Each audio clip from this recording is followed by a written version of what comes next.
ವಿಧಾನಸಭೆಯಲ್ಲಿನ ಸೋಲಿನ ಬಳಿಕ ಇದೀಗ ಡಾಕ್ಟರ್ ಕೆ ಸುಧಾಕರ್ ಚಿಕ್ಕಬಳ್ಳಾಪುರದಿಂದ ಲೋಕಸಭೆ ಚುನಾವಣೆಗೆ ಸ್ಪರ್ಧೆ ಮಾಡ್ತಾ ಇದ್ದಾರೆ. ಆದರೆ ಡಾಕ್ಟರ್ ಕೆ ಸುಧಾಕರ್ಗೆ ಇದೀಗ 108 ವಿಘ್ನಗಳು ಮೇಲಿಂದ ಮೇಲೆ ಎದುರಾಗ್ತಾನೆ ಇದೆ. SR ವಿಶ್ವನಾಥ್ ಆದಮೇಲೆ ಇದೀಗ ಹೂಡಿ ವಿಜಯ್ ಕುಮಾರ್ ಅವರ ವಿರುದ್ಧ ಕಿಡಿಕಾರ್ತಾ ಇದ್ದಾರೆ.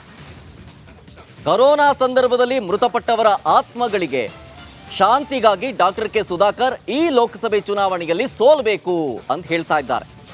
ಹಿಂದುಳಿದ ನಾಯಕರು ಬೆಳೆಯದಂತೆ ಅವರು ತಡಿತಾರೆ.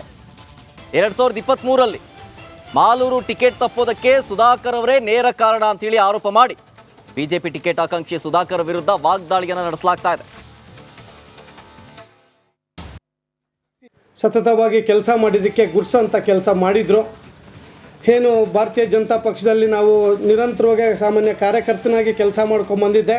ಅದು ಕೂಡ ಪಕ್ಷ ಇವತ್ತು ನಮ್ಮನ್ನು ಗುರ್ಸೋದಕ್ಕಾಗಿಲ್ಲ. ಪಕ್ಷದಲ್ಲಿ ನಮಗೆ ಟಿಕೆಟ್ ಕೊಡೋಂಥ ಕೆಲಸ ಆಗಿಲ್ಲ.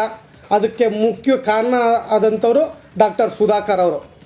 ಡಾಕ್ಟರ್ ಸುಧಾಕರ್ ಅವರು ನೇಚರ್ ಯಾವ ಥರ ಅಂತಂದರೆ, ಸಾಮಾನ್ಯ ಜನಾಂಗದವರಾಗಿರ್ಬೋದು, ಈ ಬ್ಯಾಕ್ವರ್ಡ್ ಜನಾಂಗದವರಾಗಿರ್ಬೋದು, OBC ಜನಾಂಗದವರಾಗಿರ್ಬೋದು, SC ST ಜನಾಂಗದವರಾಗಿರ್ಬೋದು, ಇಂಥವ್ರನ್ನ ಕಂಡ್ರೆ ಆ ಮನುಷ್ಯನಿಗೆ ಆಗೋದೇ ಇಲ್ಲ.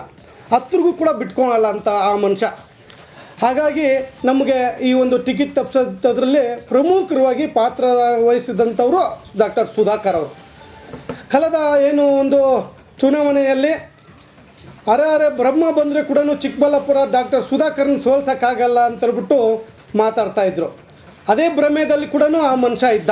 ಆದರೆ ಚಿಕ್ಕಬಳ್ಳಾಪುರ ಜನ ಅವರಿಗೆ ಪಾಠ ಕಲಿಸೋಂಥ ಕೆಲಸ, ತಕ್ಕ ಪಾಠ ಕಲಿಸಿದ್ರು, ಉತ್ತರ ಕೂಡ ಕೊಟ್ಟರು. ದುಡ್ಡು ಮುಖ್ಯ ಅಲ್ಲ, ಜನರ ಪ್ರೀತಿ ವಿಶ್ವಾಸ